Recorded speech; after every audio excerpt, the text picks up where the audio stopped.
بھیا سب سے پہلی بات تو یہ ہے کہ ہم سب جو اس دنیا میں آئے ہیں امتحان میں، لِنَبْلُوَكُمْ أَيُّكُمْ أَحْسَنُ عَمَلًا، ہم نے تم سب کو امتحان کے لیے بھیجا ہے کہ تم میں کون آدمی سب سے اچھے اعمال کر کے ہمارے سامنے آتا ہے۔ اس لیے یہ دنیا نہ تو دار الجزا ہے کہ خدا یہیں فیصلے کر دے اور لوگوں کو سزا اور جزا سب کچھ یہیں دکھا دے، اور نہ یہ دنیا اس اعتبار سے قابل اطمینان ہے کہ صرف ایک ہی رائے رہے گی اور اختلاف نہیں ہوگا۔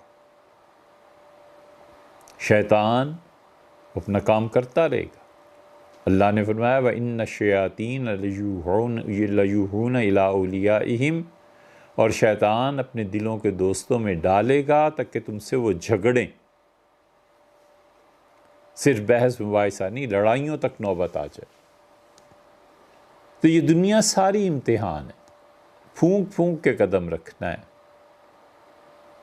پورے چوکنے پن کے ساتھ زندگی بسر کرنی ہے۔ اور اس سے بچنے کا ایک طریقہ یہ ہے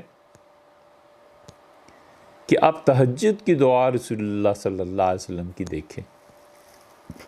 حضرت صلی اللہ علیہ وسلم جب تہجد میں دعا مانگتے تھے تو اللہ تعالیٰ کے 3 فرشتوں کا نام لیتے تھے، اللہم رب جبرائیل و میکائیل و اسرافیل۔ اے پروردگار جو جبریل امین کا پروردگار ہے، کہ جبریل کا علم کے ساتھ تعلق اور تمام انبیاء علیہ السلام کو تعلیم دینے والے یا وحی لانے والے۔ دوسرے میکائیل، جن کو اللہ نے بارشوں کا اور یہ سارا نظام ان کے حوالے کیا، اور زمین میں جتنی نمو ہے اور بارشیں ہیں سب اس فرشتے کے ساتھ منسلک ہیں۔ اور اسرافیل، جس کے سور پھونکنے سے ایک دنیا کی تباہی ہے تو دوسری دنیا کا آغاز بھی ہے۔ ان تینوں کا تعلق زندگی سے ہے۔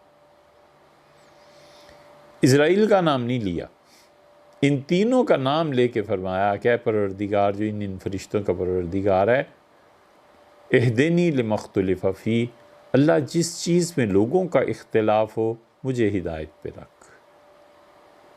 بس یہ سب سے آسان نسخہ ہے، اللہ سے یہ مانگتا رہے کہ اللہ جس میں لوگوں کا اختلاف ہے مجھے ہدایت پہ رکھ۔ اور اگر کبھی توفیق ملے تو 1-2 چلے لگا لینے چاہیے 40 دن جیسے۔ وہ 40 اس لیے کہہ رہے ہیں کہ وہ برکت کا عدد ہے، قرآن کریم میں بھی آیا ہے۔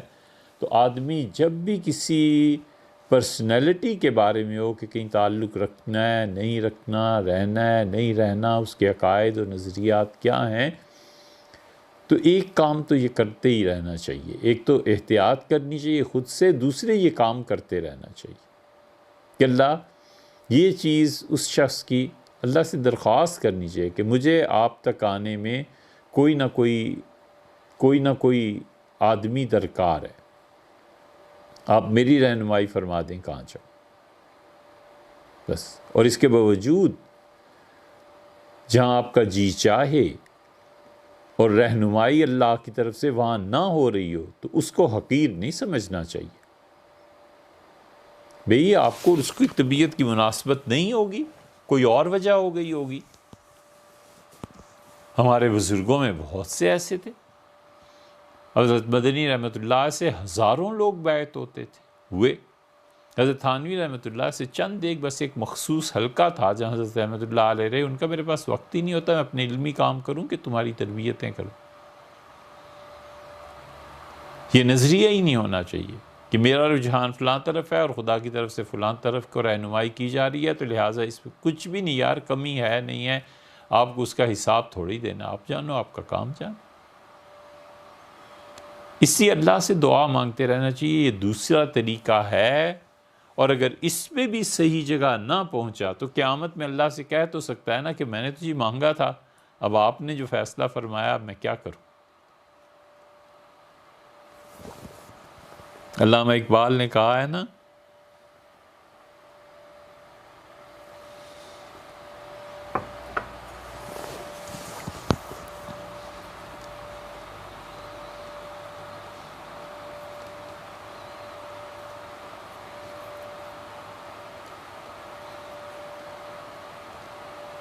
محشر میں بھی فارغ بیٹھے گا نہ جنوں اپنا.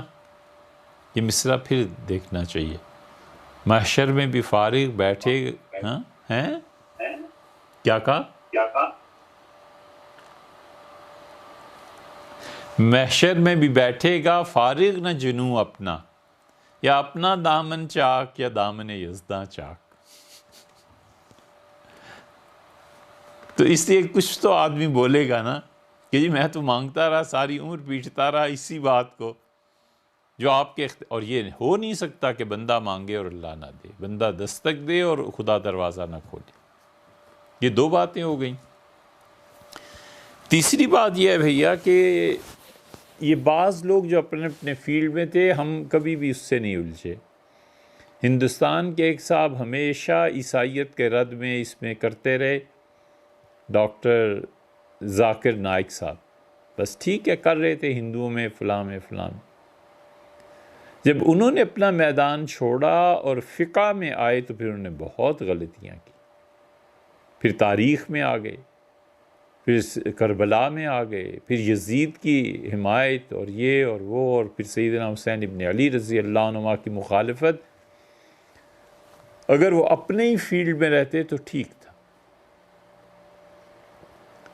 غامدی صاحب، جاوید احمد غامدی صاحب پڑھنے کے باوجود، پڑھانے کے باوجود، اب جو انہوں نے عقائد کی بحث شروع کر دی ہے نا، یہ اہل سنہ کے عقائد نہیں ہیں.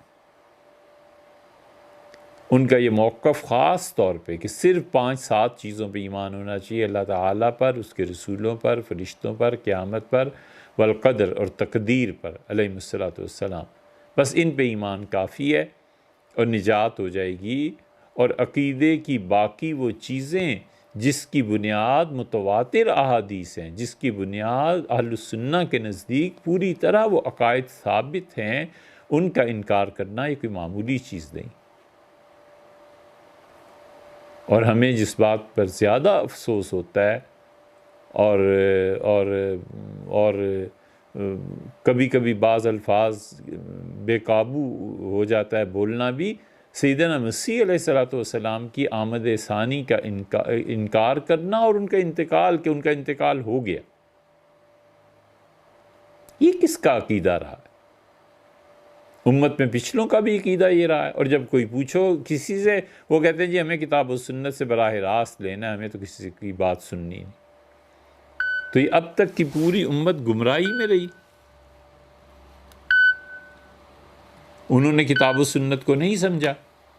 اور ایسے عقیدے میں دخل دینا جس کے متعلق فقہا یہاں تک لکھتے ہیں کہ اس کے برعکس عقیدہ کفر بھی ہو سکتا ہے، اتنے حد تک فقہا نے لکھا ہے. سیدنا مسیح علیہ السلام کی آمد ثانی کا انکار قادیانیت کا دروازہ کھولتا ہے. حضرت عیسیٰ علیہ السلام کا انتقال ہو گیا، جتنی احادیث میں ان کا ذکر آیا ہے، اب ہمارے پاس رہ کیا گیا؟ ایک لمحے کو فرض کر لیں کہ انتقال ہو گیا، کہ جیسے غامدی صاحب کہتے ہیں. اور حدیثیں جو اتنی آئی ہیں تو یا تو حدیث کا انکار کر دیں، یا پھر کہیں کہ ان صفات والا ایک آدمی آیا اور وہ مرزا غلام احمد قادیانی تھا. کہاں مسلمان رہ جائیں گے اور کہاں اسلام رہے گا؟ اور پھر ان کا دوسری طرف غلام احمد قادیانی کے متعلق یہ نہ کہنا کہ وہ کافر آدمی تھا، اس کے متعلق صاف وہ کہتے ہیں کہ ایک گمراہ صوفی تھا. ایک گمراہ صوفی کا یہ عقیدہ خود اس کا کہ سیدنا مسیح علیہ السلام انتقال کر گئے، یہ کس زمرے میں آتا ہے؟ تو اس لیے آپ نے ایک نام لیا، ہم نے بھی نام لے کے اللہ تعالی ہمیں ہم سب کو صحیح راہ پہ رکھے اور اسی پہ موت عطا فرمائے. اہل السنہ کے عقیدے سے ہٹ جانا یہ سب گمراہی. اس لیے جہاں بھی یہ گمراہیاں آتی ہیں اپنے آپ کو پرے رکھنا چاہیے، اللہ سے دعا مانگنی چاہیے کہ وہاں لے جائے جہاں پہ ہدایت ہے، اور اپنے آپ کو ان چیزوں سے محفوظ رکھنا چاہیے. یہ جو شروع کیا ہے نا عقیدے کا، آپ دعا کیجئے، ممکن ہے 1-2 سال لگ جائیں، لیکن اللہ تعالیٰ مہربانی فرمائے اگر پورے ہو گئے تو ایک ایک عقیدے پہ بات کریں گے. عقیدے میں جتنی گمراہی آتی ہے اس کا ایک بہت بڑا راستہ یہ ہے کہ حدیث کا انکار کیا جائے. جب حدیثوں کا انکار ہو گیا تو معراج بھی گئی. جب حدیثوں کا انکار ہو گیا تو حضور اقدس صلی اللہ علیہ وسلم کی شفاعت بھی گئی. جب احادیث کا انکار ہو گیا تو عذاب قبر وہ بھی اٹھ گیا. جب احادیث کا انکار کر دیا تو حوض کوثر کا بھی انکار ہو گیا. جب احادیث ہی کا انکار ہو گیا کہ حدیثیں صحیح نہیں ہیں تو پھر اس کی زد جا کر پہنچتی ہے کہاں؟ وہ یہ کہ احادیث جو بخاری میں آئی ہیں فلاں میں آئی ہیں سب ذخیرہ ناقابل اعتبار ہے. ناقابل اعتبار ٹھہرا پھر جو جس کا جی چاہے کرے.